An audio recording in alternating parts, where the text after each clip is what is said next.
what did they do wrong? Like, what was the complaint? What did they not get out of this game? What would I like to see? What is one thing I watch this game coming up trade deadline time where I sit there and say, that's got to be fixed? Only Dennis Santana, but he's probably just going to be released. Off the roster by then?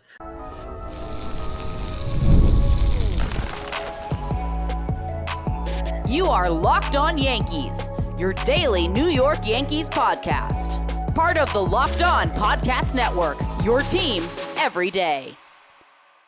Welcome to Locked On Yankees, which is part of the Locked On Podcast Network, your team every day. Thank you for making us your first listen every day. I'm one of your hosts, Stacey Gotsoulias. Today's episode is brought to you by GameTime. Download the GameTime app, create an account, and use code LOCKEDONMLB for $20 off your first purchase. Terms apply.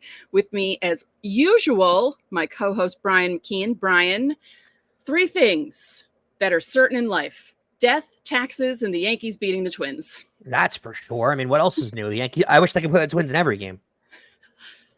Man, the Yankees would definitely break the all-time record if they played the Twins. And they're not just like beating them too. They're beating them up. Like they're beating them by a lot. It's not even competitive. And the Twins are a good team. It's crazy. Yep, it is. Before we get started, don't forget, subscribe to the podcast. Easier said than done. On whichever podcasting platform you prefer, subscribe to our channel on YouTube. We're almost up to 6,400 subscribers, which is 6,400 more than I ever thought possible. So thank you for that. That's awesome. Like our videos, hit the bell so you're notified when our videos go up. On today's show, we'll preview the finale with the Twins between Marcus Stroman and Pablo Lopez. There was a very interesting article about Luke Weaver in The Athletic. We're going to talk about that and go through his numbers. But first, Yankees beat the Twins again. Yeah, clicking on every player contributor, right? The only player that didn't really contribute to this was Juan Soto, weirdly enough.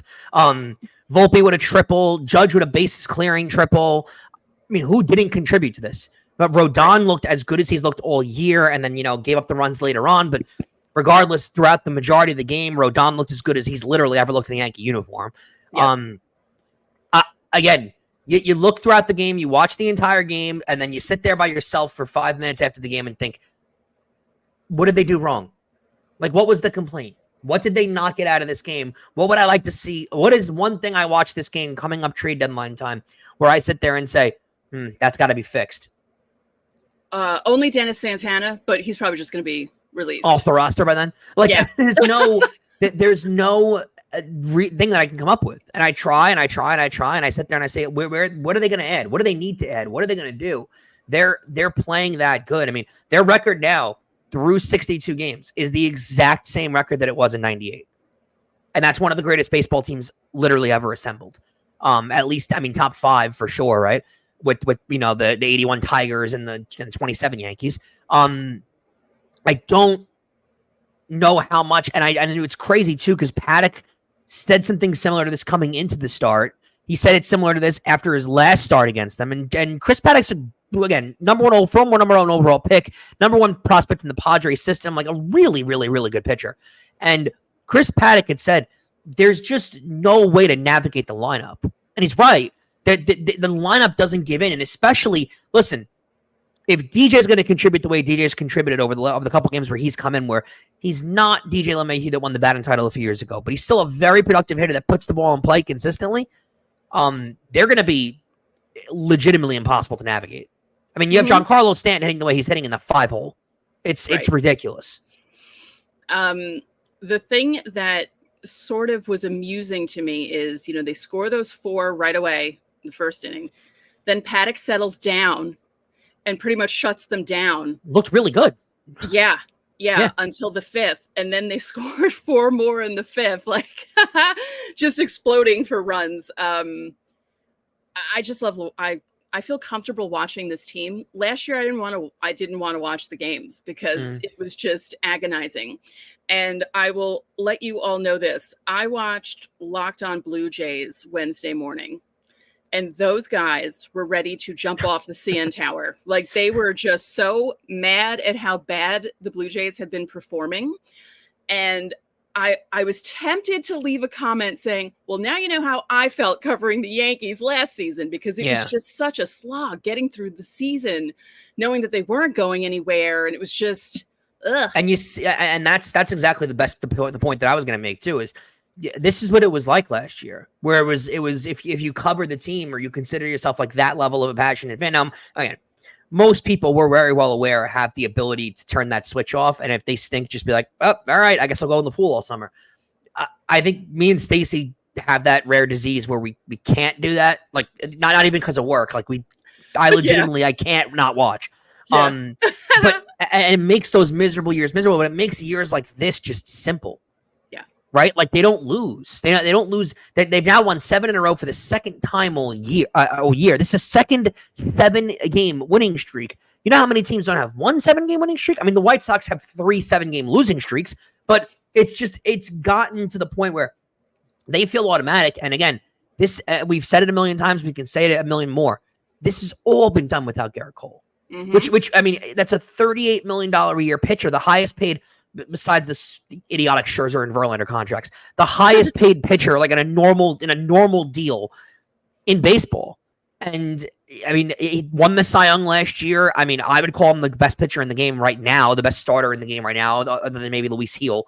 But in a game 7, who are the Yankees throwing right now? It's going to be Garrett Cole.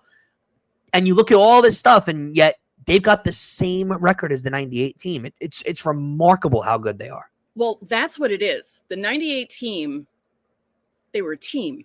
They didn't have only 2 guys hitting things. You know what I mean? Mm-hmm. Like they didn't have one guy hitting 50 home runs, and they all contributed all the time. The pitching staff, the hitters, it was just really, it was actually magical. I have to say, my 1-year-old self doesn't remember that season, but it was amazing watching that team. And if you see highlights from the old stadium, you'll notice that the right field and left field seats were never filled because people didn't go to the old stadium, even when they were winning all those games in 1998. But that's what this team feels like right now. They had a great crowd tonight, actually, for a Wednesday night. I mean, I'm sure it had a lot to do with the Soto jersey giveaway, but they had a great crowd. I will say this, though, which is really cool, because Flaherty was talking about the 98 team on the broadcast. He made up a really good point that I really liked, is because when the Yankees were scoring their 4 runs in the first, he came out and said, this is exactly what the 98 teams did. And he said, I don't want to like make it seem like this is the 98 team because it's not. But he said, this is what that team did. They let you know in the first inning, you don't belong on the same field as us. And you're not going to belong on the same field as us. And we're just going to do the courtesy of early on, 10 minutes in, just letting you know that the game's over. And you guys can start thinking about what bar you're going to hit up tonight in the city. That's how good they are. And that's what this team is doing right now, too. Because we talked about it. We talked about it all year, and we can keep repeating ourselves. You look at Anthony Volpe, the way that he's played this year. I mean, he's now a 290 hitter.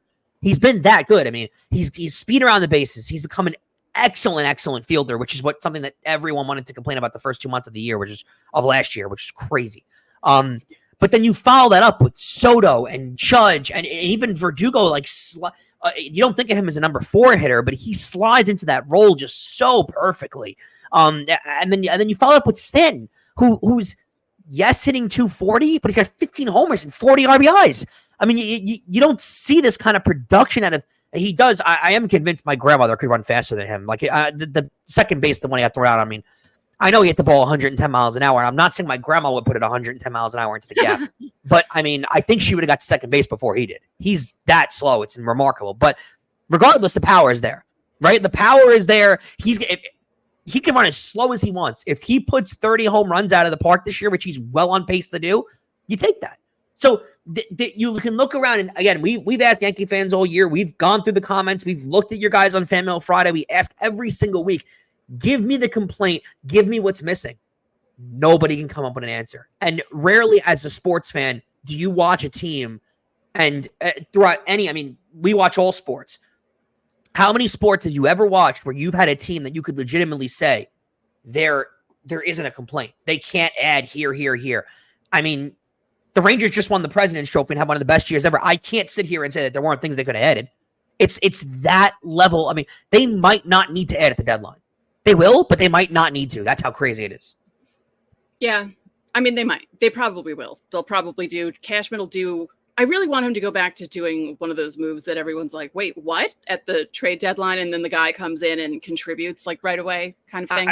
I think it'll be more of like a cosmetic move. that he makes like a nice long relief arm. Well, maybe he goes out and makes a splash for a big time arm, but it's not going to be a starter, right? It's gonna be a bullpen piece. It's not going to be a starter. Oh yeah, no. I don't think they have motivation to add a first baseman. I think they'll add a third baseman if it like falls into their lap, but I don't think they're going to move heaven and earth or trade away top prospects for a third baseman. The hole's not that bad. Cabrera's not playing that bad. Again, I think there's room to add, but I don't think it's like necessary where he has to do it. And I think LeMahieu can fill the hole fine, right? But I think my only point at third base is I think if something falls into their lap, they'll do it. That's the only point that I think they'll make. But I think it'll be a bullpen relief. And I think if he has the opportunity to add a legit arm out of the bullpen, he'll do it. But I don't think it's even necessary, to be honest with you. Speaking of the bullpen, quickly before we go to segment 2, Michael Tonkin, one inning, no runs, no hits, 2 strikeouts. His only really bad outing was that one in Milwaukee, and his ERA is sitting at 2.88. So, he comes over and he was with the Twins. They DFA'd him. So that was kind of like nice revenge for him. The Mets have twice too. I don't understand that. Oh, you had to bring that game up, didn't you? I'm just saying he's one of those guys. I'm actually more comfortable with him pitching than Caleb Ferguson at this point. They're 44-19, and that game still bothers me. I know. Like I feel spoiled. 45-18. I feel spoiled, but that game still bothers me. Yeah. Don't forget, subscribe to the channel, hit the like button on our videos, hit the notification so you know when our videos go up, reply to the pinned comment in our videos Monday through Friday on YouTube. If you want your questions answered for Fan Mail Friday, we do it every week. It's a lot of fun. Or you can join the Locked On Yankees Insiders Club. The link is in the description. You'll get text from us. You can text us questions, comments, all that good stuff. There's a 14-day free trial. Coming up, there's an article about Luke Weaver in The Athletic, and we're going to discuss it.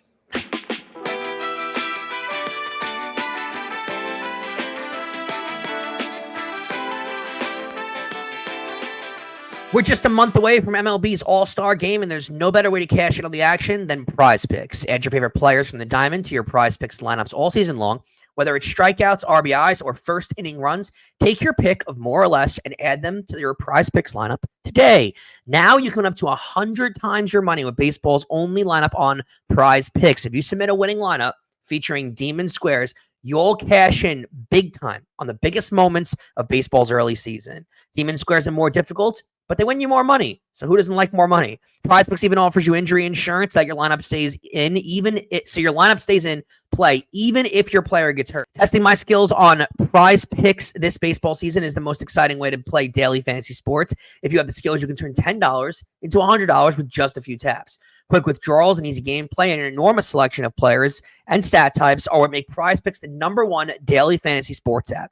Download the app today and use code LOCKEDONMLB for a first deposit match of up to $100. That's code LOCKEDONMLB for a $100 first deposit match.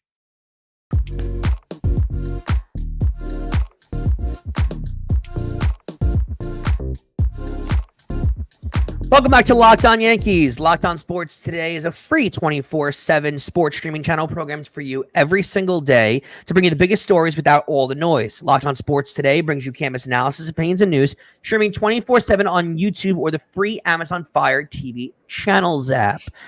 Part of the Locked On Podcast Network, your team every day. And don't forget that you can catch every pitch of the Yankees hometown broadcast on the SiriusXM app. Just go to the App Store and download the SXM app. Stacey, Luke Weaver, interesting story that came around on his turnaround. Let's just bring it into perspective. Luke Weaver was DFA'd in 2023 by the Rays, and now he looks awesome. I'll leave it up to you. Chris Kirchner of The Athletic wrote an article about Luke Weaver. We'll put it in the description. It's a subscription to read The Athletic, but if you have it, it's worth it. It's really worth it. It's really, yeah. They give you the best insight on sports stories you could possibly want. So it's definitely worth it. Yeah, we're lucky, actually. You have Kirchner and you have Brendan Cuddy, and they're both really good. So this article was really interesting because Luke Weaver, after he was DFA'd, before the Yankees picked him up, he thought that maybe that was it for him because things weren't working out for him. Before he got DFA'd, he actually got hit with a comebacker in the elbow. It made his arm numb and he wasn't feeling right. And it was just a whole mess of things happening for him. And his career wasn't turning out the way he wanted it to. The Yankees came a-calling, and they weren't really going anywhere, but they needed an arm. And what they've done with him is absolutely amazing. Like, honestly, I enjoy watching him do his, interviews that he does with the team. Like, he seems so comfortable too, But I like watching him pitch. He made Carlos Correa look very foolish the other night. We're going to talk about that later because I have numbers for you. I did like an hour of research. So just so you all know, work actually goes into these podcasts, people. Brian does the rundowns during the day, and I decided to take the ball on this one because he was working. I was like, I'll do this. Don't worry. So, all right. So before the Yankees claimed Weaver off waivers last season, he wasn't aware of their reputation as a pitching factory. Now, if you've watched the show for a long time, you know that my former co-host Steve constantly talked about it because he worked as a radio broadcaster with Scranton, and he knew all about Sam Breen and the work that he was doing with the young pitchers. So Weaver said that he was blown away by the amount of technology and information that the staff had available for all players. He said he was overwhelmed at first, which is probably understandable because if you're coming from an organization that doesn't have as much data and, I wonder what it's like for a guy who doesn't have the kind of brain that can, I don't know, not figure out data, but like some people can look at data and say, oh yeah, I get this. And other people can look at it and be like, sure. This looks like Greek to me, which is funny because I don't know how to speak Greek, even though I am Greek. So anyway, he called the analytics a game changer because he enjoys processing loads of information. So the Yankees were lucky when they brought Luke Weaver over. He was like, oh yeah, give it to me. Give me the iPad. I'll look through everything. It's perfectly fine. So what they did with him, and I looked at his pitch usage, and you can see it as plain as day. Go to Baseball Savant, which is where I got a lot of the numbers for this. You can see how the Yankees changed his repertoire because they eliminated his slider. They reduced his curveball usage and increased his cutter usage in the 3 starts that he made in 2023. And you see those numbers in the colored graphs on Baseball Savant. And it's amazing to see how he's worked through those changes because we talked about Sonny Gray and how when he came over to the Yankees and they basically screwed with him. I mean, they tried to make him, yes. Yes, it wasn't Matt Blake. If I say this all the time, if Matt Blake were with the Yankees, Sonny Gray would probably still be with the Yankees. He'd still be a Yankee, and he'd be on a massive contract. And Carlos Rodón would not be a Yankee. Yep. So Weaver relies on 4 pitches now. And so far in 2024, because he didn't pitch on Wednesday night, 4-seam fastball, 45%, cutter, 27.7, changeup, 26.1, and he occasionally throws a knuckle curve. He's only thrown about 7 of them, so 1.2. He's thrown 36 innings, has 40 strikeouts, which is what we've talked about this many times. That's what you want to see. You want more strikeouts than innings. It's not a crazy number, but it's a good number. If your number is at least 1 per inning, that's what you're aiming for. That's a really good strikeout pitcher. Yeah. And I had mentioned the Correa strikeout on Tuesday night, which was Correa's 4th of the night, first time he went golden 4. sombrero. Yeah. So this was the sequence on that strikeout. He threw a 91.1 mile per hour cutter that was well off the plate, and Correa chased after it. He threw a 4-seam fastball that was off the plate for a ball. Correa watched it go by. It was it was 96 miles an hour. Then he threw another 4-seamer, 96.4, that Correa was able to foul off. And then his final pitch was a 92 mile an hour cutter right in the zone that he struck out on, just swung right through it. He's only surrendered 7 walks. So 40 strikeouts, 7 walks. That's a good ratio. And impeccable control is what it shows too. He's given up 4 home runs throughout his 36 innings. The last one was to Fernando Tatis on May 25th. It was a 91.6 mile an hour cutter that got way too much of the plate. Like, it was right down the middle, but it was the only run that San Diego scored that entire game. But I feel like he's become a reliable relief option for the Yankees. His worst outing was way back on April 6th against Toronto. He gave up 3 runs in 2 innings, but the Yankees still held on. That was that 9-8 game that got really scary. Yeah. The last time he appeared before the 7th inning, because he was doing that too, they were putting him in like the 5th, 6th when guys weren't lasting. Remember all those days ago when we were complaining about the starters that weren't lasting long enough, and you'd see Luke Weaver It was for like 2 weeks. Yeah. The last time he appeared before the 7th inning was May 4th against Detroit. Since then, he's primarily pitched the 7th, 8th, and 9th innings, depending on the game situation. So there are some times when they don't want to bring Holmes in because, there's like a 4-run lead. You don't need to waste your closer. So bring Luke Weaver and he's fine. His ERA is back down to 2.7. It hit 2.90 on May 28th. He brought it back down to 2.70, but his lowest was on May 20th. When it was 2.20. So he's kind of, coming into his own with the Yankees, and they really, really helped him because, as we said at the beginning of the segment, he was really close to giving up on his career. And they've done this with multiple pitchers now, too. You've seen it with the resurgence of CC Sabathia's career, right? CC Sabathia looked like he was done, completely done. And they introduced the cutter, and he just started... He just molded into form, and that pitch became a great off-speed pitch for him. And they've done it with a lot of bullpen arms too, right? I mean, Ian Hamilton, they've brought up and turned into an absolute stud out there. Clay Holmes. I mean, people forget, Clay Holmes was not an elite reliever in Pittsburgh. He was a very middle average. No one thought anything of Detroit when they made it.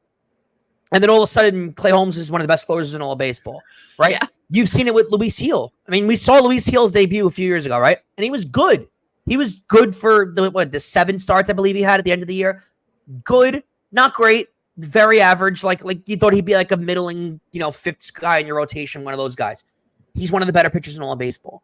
When these guys get in the lab, per se, and start working with the technology the Yankees use, we love to complain about the analytics and the overuse of the analytics and everything. We love to complain about it all the time. But there are analytics like this behind the scenes that with arm rate and arm angle and when to throw what pitch and what to introduce more and what your body kind of is going to be able to handle, what kind of pitch is better. That, that's unspoken about. And that means a lot. And you've seen Yankees have turned guys that no one's ever heard of into absolute studs. So, you got to love what you've seen out of Luke Weaver and what a lot of guys, what they've been able to do. It gives you a lot of faith that they can go out and acquire guys that you never heard of and make them better. Yep. Again, the article is in The Athletic. If you're not subscribed already, it's worth it. You should subscribe. Coming up next, previewing the final game of the series against the Twins.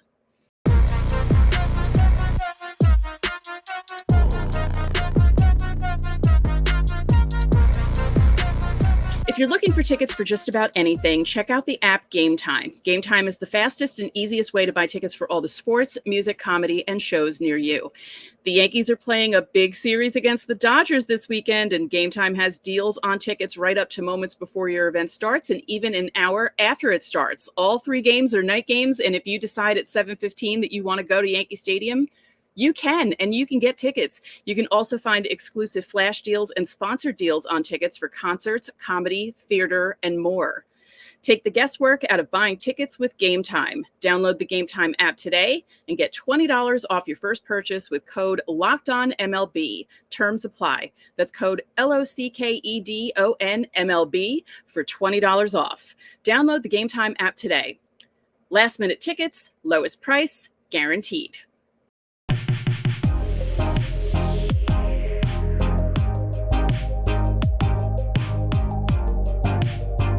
Locked On has launched the first ever national sports 24/7 streaming channel on YouTube, and now it's also available on Amazon Fire TV and the free Fire TV Channels app. Locked On Sports Today is here for you 24/7, covering the top sports stories of the day with the local experts of Locked On, plus our national shows covering every league. Find Locked On Sports Today, now available on the free Fire TV Channels app. And remember, you can catch every pitch of the Yankees hometown broadcast with SiriusXM. Just download the SXM app and search the word Yankees. So, speaking of the Yankees, since this is Locked On Yankees, they're going for a sweep against the Twins. And we have Marcus Stroman, who's been showing up and showing out lately. He's really picked it up. in his last few starts, going up against Pablo Lopez, who's having kind of a rough year with a nearly 5 ERA. Which is crazy because he is one of the better pitchers in all of baseball. He was involved in that Arias trade, which, I mean, somehow Luis Arias has been traded 2 times in the last 3 years, which is one of the better hitters in all of baseball. It's crazy that he was involved in that trade, and people were like, wow, the Twins are really bolstering up. It was a strange trade, right? Because you're thinking, oh, the Twins are really bolstering up their pitching staff and really going for it, but they're trading one of the better hitters in baseball, so you kind of didn't understand it, but you kind of did understand it in a way. And Pablo Lopez has been nothing close to what they have wanted to add to their team, right? His ERA's gone up like crazy. He was a 2 starter in Miami behind who's the Cy Young? Alcantara. So you had all of this good stuff coming with the Twins. You thought, oh, the rotation, you had Chris Paddock, you have Pablo. You think, oh, this could be a really good team. And they have been nothing close to what you think in a starting rotation. And when you think of Marcus Stroman, how he came over with not a lot of pressure on him, not asked to be the guy per se with the Yankees, and he has thrived in that role. Mm-hmm. I do think a lot of it has to do with him wanting to be here, right? Like he likes being a Yankee. You can tell, like, he genuinely thrives in this situation. So that's a good thing. He's reveling in that confidence. But overall, I mean, is it a sweep? Sure. Listen, they got their 2 out of 3. So that's what I want, right? If they lose the game, I'm not saying go ahead and throw and lose the game, but if they lose the game, I'm not going to sit there and with a stink on my face because they got the 2 out of 3. And that's that. At this point, when your record is this good and you get off to this good of a start, all you need is 2 out of 3. Just keep taking series. It'll add up at this point to 110 wins, which is that crazy. So these 2 guys actually face each other on May 15th. Lopez gave up 3 runs in 6 1/3 innings. Judge hit a home run off him. Stroman faced the Twins that day, went 6 scoreless, and only gave up 2 hits. That was the game, though, that he kept putting guys on base. I think he walked a lot of guys in that game, right? Like, didn't he walk like 6 or 7 guys in that game? That was the game that there were guys on base all day, and he somehow was skipping in and out of trouble. But we came on and said, that's one of those starts that, like, is a really veteran professional start out of a guy, right? Like, he can't find the zone, gives up, but he just somehow still went 6 innings, still give up no runs, and still put so you need those kind of guys in your rotation. And Marcus Stroman has become one of those guys in his career. Again, do they have to go out and win this game? No, but do they ever lose to the Twins? Like, it just feels like it's an automatic at this point. They don't lose games to this baseball team. Yeah, only last season. Which, again, as I said the other day, the first outlier. Time in 30 years? Yeah, I mean, whether it was in the Metrodome, whether it was here, just a Target Field, it doesn't matter. Thinking about seeing Target Field, by the way, I wanted to bring this up to you because we have about a minute or so left. I'm going to Minnesota at the end of this month. I have to go. My girlfriend's in the military, and she's out in Wisconsin at some Army thing. So I'm going to her graduation, and I'm going to go see her. But I'm flying into Minnesota. And I'm going to stay in Minnesota, and I'm going to do the Mall of America because I feel like you kind of have to do that when you're there, right? Yeah. But you think it's worth going to Target Field and making my way there? Yes. Yeah, you think it looks like a good enough stadium? I heard it's from everyone I know who's been there, they really love it there. They really? say it's a really nice place. Yeah. Because if I went to if I found my way in Oakland for some reason, I wouldn't go out of my way to go see that stadium. I'm good. No. But no, Minnesota, you have to. No. Okay. Minnesota, I have to. Yes. Yes. Now that one's more important than the Viking Stadium? Yes. Okay, because I think the Viking Stadium looks gorgeous too. So I'm kind of struggling on which one to do. Yeah, no. Go see, if they're there, go see the Twins. Well, they're not there, but I'll go on one of the tours of the stadium just to say I was there. Oh, all right. Well, I don't know about a tour. I thought you were going to, if you were going to a game, I'd say Twins. But if you're going the tours are cool. No, the tours let you on the field to these new stadiums. They let you in the clubhouse. I love the tours. I try to do both. When I was in Wrigley, I did the tour, and that was they took you to the old locker room, like the old locker room. Like the tours are well worth it and stuff. No, it was actually the old Chicago Bears locker room when they played at Wrigley Field, and it was like, I'm not kidding you, the size of a janitor's closet. Like, it was that small. I couldn't believe that a sports team played in here. No, I love doing it. The tour of Fenway is awesome too. That's the only way you can get on the Green Monster for an affordable price. Yeah, you're not going to do a tour. You're going to Boston soon. You're not doing a tour? No. I've been to Fenway once. It was enough. It was enough. And I didn't even really watch the game. I was in a luxury suite because it wasn't even the Yankees Red Sox. It was Red Sox Seattle. And I was just like, it was the day that Johnny Damon went 6 for 6 against the Royals at the stadium in 2008, and he walked off. And this was before smartphones. Yeah, so I didn't know what was going on, and I had to watch the mechanical scoreboard change because I'm like, what is happening? So the auxiliary scoreboard. Yeah. What a time to be alive. 16 years ago. That's crazy. One more time, you can join the Locked On Yankees Insiders Club. There's a link in the description under our YouTube videos and a free 14-day free trial. Actually, there is a link in the description on every platform because I put them there. So join the Insiders Club if you can. You get text from us. You can text us questions, or you can leave your questions under the pinned comment below our videos to get those questions answered for Fan Mail Friday. We do it every week. If you join the Insiders Club, you get top priority, but we'll still answer your questions on YouTube. I've already screenshot some of your questions. Good job so far this week, but you have a couple more days, or you have one more day to do it. So that's it for all the Fan Mail Friday information. Remember, you can catch every pitch of the Yankees hometown broadcast with SiriusXM. Just download the SXM app, search the word Yankees. You can listen to Susan and whomever she's doing the game with. Ricky Ricardo did the game with her on Wednesday night. And I'm going to try and listen to one of the games this week. Maybe one of the Dodgers. Oh, definitely one of the Dodgers games if it's a Fox game and it's John Smoltz. Is it? Yeah. Who's doing the Dodgers series on the radio? I don't know, but I know the TV would be Joe Davis and John Smoltz, and I'm not listening to John Smoltz. I didn't mind Smoltz as much when it was Joe Buck with him. I'm a huge Joe Buck fan. And Smoltz complains too much about the current state of baseball. Like, I don't want a curmudgeon complaining about how baseball is being played. And you can tell that it physically pains him when the Yankees do well in his presence, which that's a fun aspect of watching a Fox game, because you could hear the disdain in John Smoltz's voice because they beat him in the World Series twice. And they basically ruined his career when he was with the Red Sox. They blasted him for all those runs, and then he retired not too long after that. So I understand why he's bitter. So maybe I will listen to the Fox game. Maybe I will, because that's always fun. Anyway, that's going to do it for this edition of Locked On Yankees. I'm Stacey Gotsoulias. And I'm Brian McKeon. We'll see you guys tomorrow.